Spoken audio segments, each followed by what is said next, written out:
Bienvenue dans Comprendre la finance, le podcast qui vous aide à décrypter les concepts financiers clés. Aujourd'hui, nous allons parler d'IAS 19, une norme perçue comme technique mais qui peut transformer radicalement la lecture d'un bilan. Car derrière IAS 19, il y a une question simple. Combien coûte réellement une promesse de retraite et surtout, qui porte le risque? Une obligation actuarielle, pas une simple provision. En effet, la norme IAS 19 publiée par l'International Accounting Standards Board encadre la comptabilisation des avantages du personnel dans les états financiers en IFRS.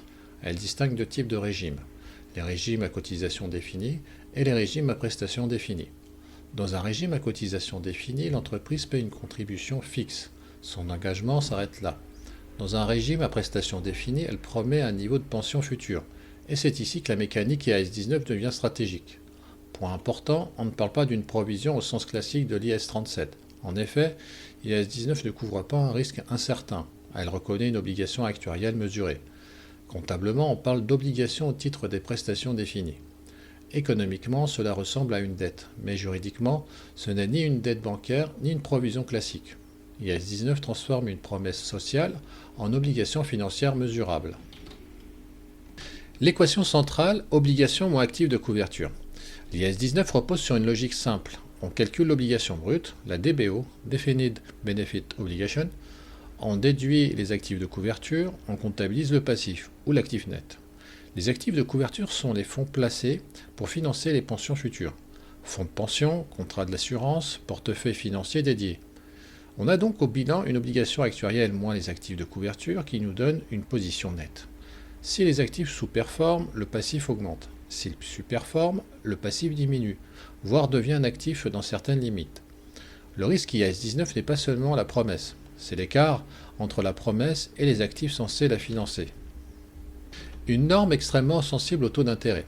Pour calculer l'obligation, il faut projeter les salaires futurs, estimer l'espérance de vie, intégrer l'inflation, puis actualiser les flux.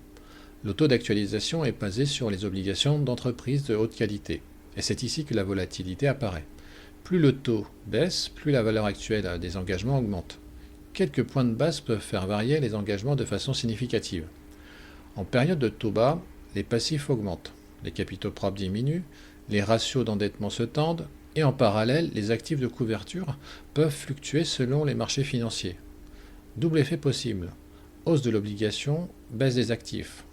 IAS 19 rend le bilan sensible à la fois au marché obligataire et au marché financier. Résultat net stable, capitaux propres volatiles. La particularité d'IAS 19, les écarts actuariels et les variations sur les actifs de couverture ne passent pas dans le résultat opérationnel.